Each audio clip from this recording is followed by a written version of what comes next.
ಆನೇಕಲ್ ತಾಲೂಕಿನ ಮುತ್ತನಾಳೂರು ಗ್ರಾಮದಲ್ಲಿರುವ ಇತಿಹಾಸ ಪ್ರಸಿದ್ಧ ದೇವಾಲಯವಾದ ಹಾಗೂ ಪುರಾತನ ದೇವಾಲಯವಾದ ಶ್ರೀ ವೆಂಕಟರಮಣ ಸ್ವಾಮಿ ಬ್ರಹ್ಮರಥೋತ್ಸವ ಗ್ರಾಮಸ್ಥರ ಮತ್ತು ಭಕ್ತರ ಸಮ್ಮುಖದಲ್ಲಿ ಅತ್ಯಂತ ವಿಜೃಂಭಣೆಯಿಂದ ನೆರವೇರಿತು. ಇನ್ನು ಶ್ರೀ ವೆಂಕಟರಮಣ ಸ್ವಾಮಿಯ ದೇವಾಲಯದಲ್ಲಿ ಬೆಳಿಗ್ಗೆಯಿಂದ ಹಲವು ವಿಶೇಷ ಪೂಜಾ ಕಾರ್ಯಕ್ರಮಗಳು ಶಾಸ್ತ್ರೋತ್ರವಾಗಿ ನೆರವೇರಿತು.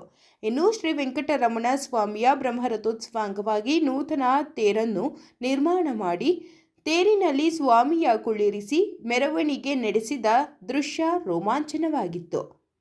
ಇನ್ನು ವಿಶೇಷವಾಗಿ ಮುತ್ತನಾಳೂರು ಗ್ರಾಮಸ್ಥರು ಮತ್ತು ವಿಶೇಷವಾಗಿ ಮಹಿಳೆಯರು ಕೈಯಿಂದ ರಥವನ್ನು ಎಳೆದ ದೃಶ್ಯ ಕಂಡುಬಂತು. ಹಾಗೆಯೇ ರಥದ ಬೀದಿ ಉದ್ದಕ್ಕೂ ಭಕ್ತರು ಅರವಂಟಿಕೆ ಮತ್ತು ದಾಸೋಹ ಕುಟೀರಗಳನ್ನು ಏರ್ಪಡಿಸಲಾಗಿತ್ತು.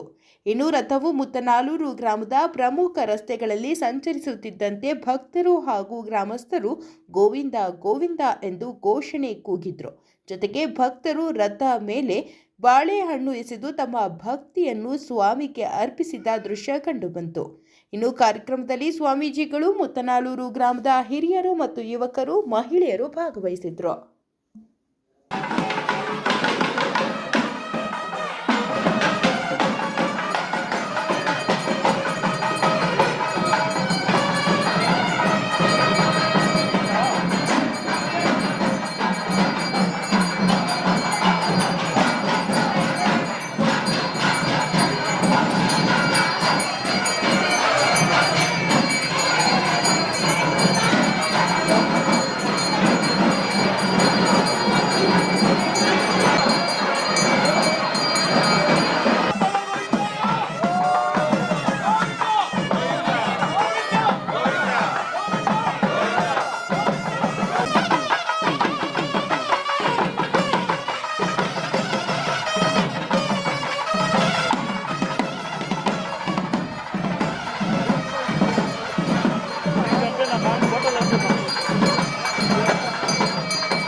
ಧ್ರುವಂತೆ ರಾಜಾವರಣೋ ಧ್ರುವಂತೆ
అంటే చెప్పింది తీర్చుకుంటే ఇట్లా ఇట్లా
ಗ್ರಾಮದಲ್ಲಿ ಸುಮಾರು 7-8 ವರ್ಷದಿಂದ ರಥೋತ್ಸವ ಮಾಡಿರಲಿಲ್ಲ. ಹೋದ ವರ್ಷ ರಥೋತ್ಸವ ರಥ ಎಲ್ಲ ಮುದುಕಿ ಆಗಿತ್ತು. ನಾನು ನಮ್ಮ ವಿಶ್ವನಾಥ್ ಇಬ್ಬರು ಸೇರಿ ನಾವಿಬ್ಬರೇ ಹೋದ ವರ್ಷ ರಥನ ರೆಡಿ ಮಾಡಿದ್ವಿ. ತಾತ್ಕಾಲಿಕವಾಗಿ ಆವತ್ತೇ ನಿಶ್ಚಯ ಮಾಡಿದೆ ನಾನು, ಮುಂದಿನ ವರ್ಷ ಹೊಸ ರಥ ಮಾಡಬೇಕು ಅಂದ್ಬಿಟ್ಟು. ಈ ಒಂದು ವರ್ಷದಿಂದ ಜಾಸ್ತಿ ಬಾಧೆ ಬಿದ್ದು ಅಲ್ಲಿ ಇಲ್ಲಿ ಮರಗಳು ದುಡ್ಡು ಎಲ್ಲ ಭಿಕ್ಷೆ ಎತ್ತಿ ರಥ ಮಾಡಿ ಇವತ್ತು ದಿವಸ ನಮ್ಮ ಗ್ರಾಮದಲ್ಲಿ ಮೆರವಣಿಗೆ ಬರೋದು ಮಾಡಿದ್ದೀನಿ. ಇಷ್ಟು ನನ್ನ ಕೆಲಸ, ಮಿಕ್ಕಿದ ಕೆಲಸ ಇನ್ನೇನು ಇಲ್ಲ. ಭಗವಂತ ಎಲ್ರಿಗೂ, ನಮ್ಮ ಗ್ರಾಮದವ್ರಿಗೂ, ಸುತ್ತಮುತ್ತ ಗ್ರಾಮದವ್ರಿಗೂ ಎಲ್ಲ ಒಳ್ಳೇದು ಮಾಡಲಿ ಅಂತ ನನ್ನ ಆಶೀರ್ವಾದ. ಅದಕ್ಕೋಸ್ಕರ ಈ ರಥ ಮಾಡಿಸಿದ್ದು. ಇಲ್ಲಿ ಕೆ ನಾಗರಾಜ ರೆಡ್ಡಿ ಅಂತ ಇವ್ರ ಹೆಸರು. ನಮ್ಮ ಜೊತೆಯಲ್ಲಿ ಎಂಥ ಸಮಯದಲ್ಲಿ ಕರ್ತರನ್ನು ಬಂದು ನನಗೆ ಸಹಾಯ ಕೊಟ್ಟಿದ್ದಾರೆ. ಅವರಿಗೆ ದೇವರು ಜನ ಮಾಡಲಿ. ಮುತ್ತನಲ್ಲೂರು ಗ್ರಾಮದಲ್ಲಿ ಈ ದಿನ ವೆಂಕಟರಮಣ ಸ್ವಾಮಿಯ ರಥೋತ್ಸವ ಪ್ರಾರಂಭವಾಯಿತು. ಸುಮಾರು ಈ ದೇವಸ್ಥಾನ ಹಳೆಯ ಕಾಲದ್ದು. ಈ ದೇವರು ನಮ್ಮ ಮುತ್ತನಲ್ಲೂರಿನ ಚಿಕ್ಕ ಕೆರೆಯಲ್ಲಿ ಸಿಕ್ತು ಅಂತ ಆಗಿನ ಕಾಲದ ಹೇಳ್ತಾಯಿದ್ರು, ನಾವು ಕೇಳಿರೋದು. ಸುಮಾರು ಹಳೆಯ ದೇವಸ್ಥಾನ ಇದು, ಊರಿಗೆ ಪ್ರಮುಖವಾದ ದೇವಸ್ಥಾನ. ಇವತ್ತು ಬಹಳ ವಿಜೃಂಭಣೆಯಿಂದ ರಥೋತ್ಸವ ನಡೀತಾ ಇದೆ. ಈ ರಥವನ್ನು ನಮ್ಮ ಕೃಷ್ಣಾರೆಡ್ಡಿಯವರು, ಅಣ್ಣನವರಾದ ಕೃಷ್ಣಾರೆಡ್ಡಿಯವರು, ಹೋದ್ಸಲಿ ನಾವು ಎಲ್ಲ ಊರಿನಲ್ಲಿ ಒಂದು ರಥ ಮಾಡಿದ್ವಿ ಹಳೇದು. ಆದರೆ ಈ ವರ್ಷ ಹೊಸದೇ ಮಾಡಬೇಕು ಅಂತ ಒಂದು ಪಣ ತೊಟ್ಟು ಊರಿನ ಎಲ್ಲ ಜನಗಳ ಸಹಕಾರದಿಂದ ಸುಮಾರು ಜನ ಇದಕ್ಕೆ ಒಂದು ಸಹಕಾರ ಕೊಟ್ಟಿದ್ದಾರೆ. ಇವತ್ತಿನ ದಿವಸ ವಿಜೃಂಭಣೆಯಾಗಿ ರಥೋತ್ಸವ ನಡೀತಾ ಇದೆ. ಆ ಭಗವಂತ ಎಲ್ಲರಿಗೂ ಸಹ ಆಶೀರ್ವಾದವನ್ನು ನೀಡಲಿ ಅಂತ ಪ್ರಾರ್ಥಿಸುತ್ತಾ ಎಲ್ಲರೂ ಸಹ ಈ ರಥೋತ್ಸವದಲ್ಲಿ ಭಾಗಿಯಾಗಬೇಕಂತ ಕೇಳ್ಕೊಳ್ತೇವೆ. ಈ ಲಕ್ಷ್ಮೀ ವೆಂಕಟರಮಣ ಸ್ವಾಮಿ ದೇವಸ್ಥಾನಕ್ಕೆ ನೂತನವಾಗಿ ರಥೋತ್ಸವವನ್ನು ಮಾಡಿದ್ದಾರೆ. ಈ ಸಲ ಭಾರಿ ವಿಜೃಂಭಣೆಯಿಂದ ಈ ಕಾರ್ಯಕ್ರಮ ನಡೀತಾ ಇದೆ. ಎಲ್ಲರೂ ತಮ್ಮ ತನು ಮನ ಧನ ಸಹಾಯ ಮಾಡಿ ಎಲ್ಲರ ಸಹಕಾರದಿಂದಾಗಿ ಈ ಸಲ ಲಕ್ಷ್ಮೀ ವೆಂಕಟರಮಣ ಸ್ವಾಮಿ ರಥೋತ್ಸವ ತುಂಬ ವೈಡೂರ್ಯವಾಗಿ ನಡೆದಿದೆ. ಆ ಸ್ವಾಮಿ ಅನುಗ್ರಹ ಎಲ್ಲರಿಗೂ ಸಿಗಲಿ ಅಂತ ತಮ್ಮ ಮೀಡಿಯಾ ಮುಖಾಂತರ ಕೇಳ್ಕೊಳ್ತಾರೆ. ಈ ತೇರನ್ನ ನೂತನವಾಗಿ ನಿರ್ಮಿಸಿರ್ತಾರೆ. ನಮ್ಮ ಕೃಷ್ಣಾರೆಡ್ಡಿಯವರು ತುಂಬ ಶ್ರಮಪಟ್ಟು ಈ ಒಂದು ತೇರನ್ನ ವಿಜೃಂಭಣೆಯಿಂದ ಜರುಗೋದಕ್ಕೆ ಕಾರಣರಾಗಿರ್ತಾರೆ. ಆ ಭಗವಂತ ಅವ್ರಿಗೆ ಸನ್ಮಂಗಳವನ್ನು ಉಂಟು ಮಾಡಲಿ ಅಂತ ಕೇಳ್ಕೊಳ್ತೀವಿ. ದೇವರು ಒಳ್ಳೇದು ಮಾಡಲಿ, ನಮ್ಮ ಗ್ರಾಮ ಸುಭಿಕ್ಷತೆಯಿಂದ ಎಲ್ರಿಗೂ ಆರೋಗ್ಯ ಕೊಟ್ಟು ಕಾಪಾಡಲಿ ಅಂತ ಬೇಡ್ತೀವಿ. ಗ್ರಾಮದಲ್ಲಿ ಅನಾದಿ ಕಾಲದಿಂದ ಅಂದರೆ ಒಂದು 150 ವರ್ಷಗಳ ಹಿಂದೆ ದೇವರ ಕೆರೆಯಲ್ಲಿ ಸಿಕ್ಕ ವಿಗ್ರಹಗಳಿವು. ಇದನ್ನು ಅನಾದಿ ಕಾಲದಿಂದ ನಡೆಸ್ಕೊಂಡು ಬಂದಿದೆ. ಮೊದಲ ಕಾಲದಲ್ಲಿ ನಾವು ಚಿಕ್ಕವರಿದ್ದಾಗ ರಥ ಮಾಡ್ತಿದ್ರು. ಆಮೇಲೆ ಸೆಂಟ್ರಲ್ ಹೋಗಿತ್ತು. 50 ವರ್ಷದ ಹಿಂದೆ ರಥ ಮಾಡಿದ್ರು. ಆ ರಥ ಒಂದು ಇದುವರೆಗೂ ಮಾಡ್ತು. ಹೋದ ವರ್ಷ ಲಾಸ್ಟ್ ಆಯ್ತು. ಈ ವರ್ಷ ನಮ್ಮ ಕೃಷ್ಣಾರೆಡ್ಡಿ ಎಲ್ಲರೂ ಸೇರ್ಕೊಂಡು ಹೊಸ ಮಾಡಿಬಿಟ್ಟೆ ಊರೊಳಗಡೆ ಬರಬೇಕು ಅಂದ್ಬಿಟ್ಟು ಮಾಡಿ ರಥ ಮಾಡಿ ಈಗ ಸ್ವಾಮಿ ಊರೊಳಗಡೆ ಬರೋಕೆ ಮಾಡಿದ್ದಾರೆ. ಎಲ್ಲರಿಗೂ, ನಮ್ಮ ಗ್ರಾಮಸ್ಥರಿಗೆ ಎಲ್ಲರಿಗೂ ಮತ್ತು ಸುತ್ತಮುತ್ತಲ ಗ್ರಾಮಸ್ಥರೆಲ್ಲರಿಗೂ ಲಕ್ಷ್ಮೀ ವೆಂಕಟರಮಣ ಸ್ವಾಮಿಯು ಸಕಲ ಸನ್ಮಂಗಳವನ್ನು ನೀಡಲಿ ಅಂತ ದೇವರಲ್ಲಿ ಪ್ರಾರ್ಥಿಸ್ಕೊಳ್ತಾ ಇದ್ದೀವಿ. ಮುತ್ತನಲ್ಲೂರಿನ ಶ್ರೀ ವೆಂಕಟರಮಣ ಸ್ವಾಮಿ ದೇವಸ್ಥಾನದ ಬ್ರಹ್ಮರಥೋತ್ಸವ ತುಂಬ ವಿಜೃಂಭಣೆಯಿಂದ ಇವತ್ತು ನಡೀತಾ ಇದೆ. ಸುಮಾರು ಶತಮಾನಗಳಿಂದಲೂ ಇದು ನಡ್ಕೊಂಡು ಬರ್ತಾನೆ ಇದೆ. ಈ ವರ್ಷ ತುಂಬ ಅದ್ಭುತವಾಗಿ ಹೊಸ ತೇರನ್ನು ಆರ್ ಕೃಷ್ಣಾರೆಡ್ಡಿಯವರ ಮುಂದಾಳತ್ವದಲ್ಲಿ ತುಂಬ ಊರಿನ ಎಲ್ಲ ನಾಗರಿಕರು ಸೇರಿ ಹೊಸ ತೇರು ಇದು ಮಾಡಿದ್ದಾರೆ. ಇವತ್ತು ಆ ತೇರಲ್ಲಿ ಬ್ರಹ್ಮರಥೋತ್ಸವ ವಿಜೃಂಭಣೆಯಿಂದ ನಡೀತಾ ಇದೆ. ಸೊ ದೇವರೆಲ್ಲರಿಗೂ ಒಳ್ಳೇದು ಮಾಡಲಿ.